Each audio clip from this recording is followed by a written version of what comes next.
available online. Just Google it. Heidi Hartman, Unhappy Marriage of Marxism and Feminism, and then get the text copy of the article and replace feminism with Gülenistr, depending on your ideological view of these groups of people, and then AKP, again, depending on your views of these with feminism. Maybe you might like to just use the term Erika instead of AKP with feminism. Replace Erika with feminism, and Fetter or Gülen with the term Marxism, and then you'll see that the article fits very well into all these narratives in the post-coup attempt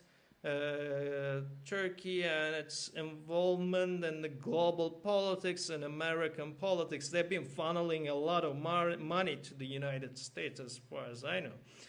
And so, I mean, in politics, as much as in law, money speaks more than what is more than facts and what is true, or more than science. If you got the money, you might as well change the reality. Okay, I didn't want to mess this, so this episode will be less than 10 minutes. I got 10, 9, or whatever. How many liberals does it take to screw a light bulb? The response is, in neo-inquisitional markets, the light bulb will screw in itself. Whenever I have a voice memo record here speaking, after a few minutes, there's the time for call for prayer. It's like the very high volumed calls for prayer around because of the mosque next door. Even if I don't know if it's the time or not, but let me just say, if I begin speaking now, in just 5 to 10 minutes, they'll begin yelling,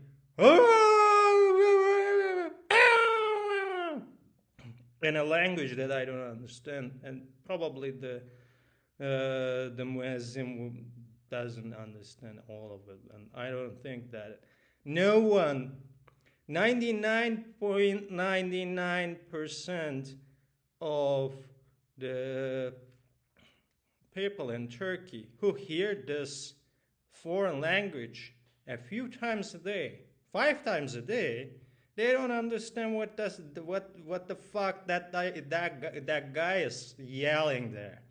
And they do this with high volume megaphones, as if they have superiority, religious superiority or something like that. That's, well, to me that's totalitarian, because add to that there's been like the huge inflation of these mosques in Turkey. If you look at the statistics of the mosque constructed in Turkey in the decades of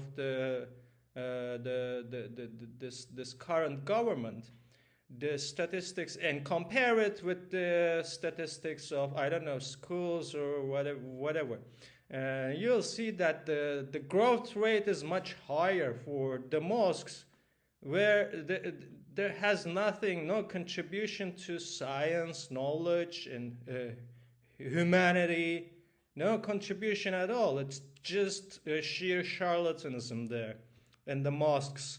As if they're just, making you a kind of enclaving you just next to the mosque, as if you have to just behave yourself. Just like this podcast on coffin I was making.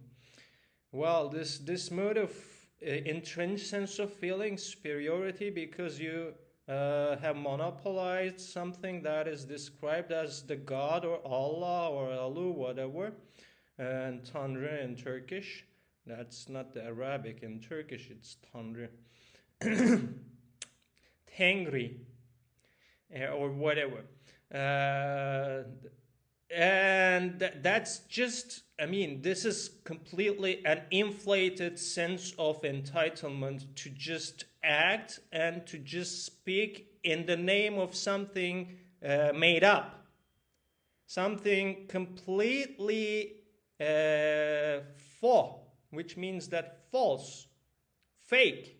God is fake, it's a scam. And acting and asserting power in the name of this entity is pretty, to me, it's pretty fascistic, religiously fascistic. And they've been doing this on me for a while now, without showing them. I mean, they're not disclosing it. They're just like veiling, just like they veil women. They're veiling their sense of, their deeply rooted, entrenched sense of entitlement to act in the name of God, Allah, and they're veiling it with appearances of, let me just say, they don't show it with veiled women. They might just have a few veiled women around, but they do it with more or less women who look as if they're seculars. So this is really, I mean, charlatanism. Charlatanism and scam. And just like I said, when I began here recording, I mean, even if there is no call for prayer, there will be a sound of voice like coughing from the megaphone in that mosque, which happened a lot. Not once, not twice, a lot of times. So it's like trolling.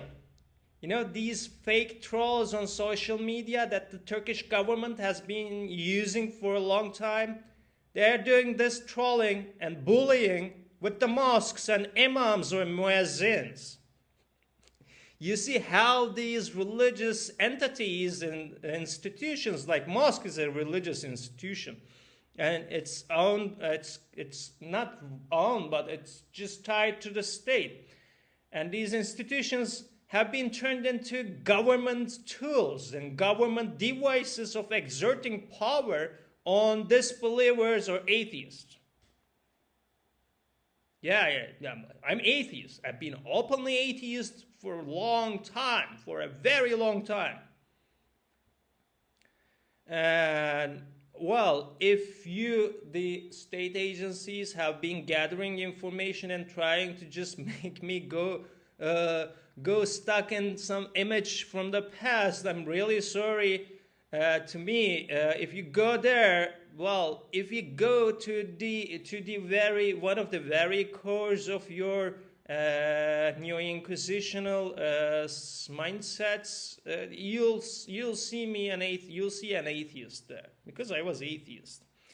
And maybe once when I was a teenager, I had once went through for a short, for maybe not even a year, but let me just say in the span of a year, I've been through religions, and then just like Spinoza, I've been reading all the religious texts and the ideas around this. Just like Spinoza, I was like, pantheism sounds, deism and pantheism, maybe pantheism sounds more scientific to me. That was a time when I was an earlier teenager. So I could say that I've been open atheist since the university, because I didn't want to say that I was atheist, or because of the pressures that I might face. I didn't face, but I just wanted to prevent that from happening, because I've heard a lot.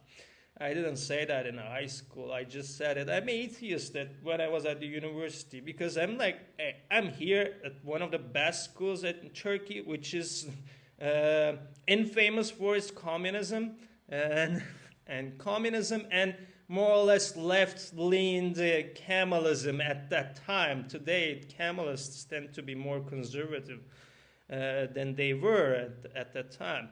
And there were also a lot of FETA-based maybe threats or against some Kemalist groups who were in power in the state and in the military, known as the Ergenekon cases or something like that. I don't know what, but that sounds funny. That sounds really, I mean, to me, that's just... When I was at the university, I was still a teenager around the time, and there were these Ergenekon trials, Ergenekon trials. So, yeah, I mean, that was one of the Kemalist groups. I mean, there's not one, there's a few Kemalist groups, some of which they just paganize this ideology, and some of them I mean, to me, that's just bullshit. That ideology is bullshit. Just like the bullies that these mosques have been doing. So on the news, a few days ago, well, the government funneling money to a New York mayor to make this building, and I thought that building looks pretty much similar to a building that is called Utopia. As in Thomas More's Utopia, but that's not Thomas More's Utopia. Could have been a neoliberal utopia because there's a very neoliberal Uber market. I think the highest market. It's not a chain market, but that's a brand market in Turkey. Because of its like high quality imports or whatever. So trying to make it look like a neoliberal utopia, which failed like more than a decade ago indeed. To me, now it's not a neoliberal, but one of the new inquisitional utopias. Like or unlike Thomas More's Utopia, who was also... I think Thomas More was more or less religious scholar at the time, but he was capitalized because of his anti-canonical views at the time against the sultan who had also capitalized on the religious power, just like the Turkish government right now. They've capitalized on the religious power, and well, I don't want to compare it with the Thomas More, but the building looks pretty much like that embassy in New York City. That turns out that it's just opened recently. So this building called Utopia, the construction firm is in English called White Rose. What a coincidence, because I mean White Rose and white, there are two Turkish terms used for white, one beyaz, one ak. Ak is used for the Turkish government indeed.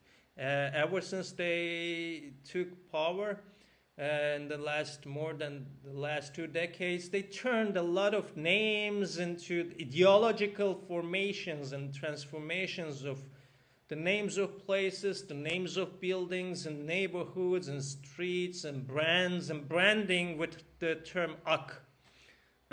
White. I mean, they're white Turco-Islamists indeed. I mean, the color of AKP, the ideologic color compared to this colored ideologies that has been prevalent in the United States, it's white. AKP is a white Turkish Islamist party.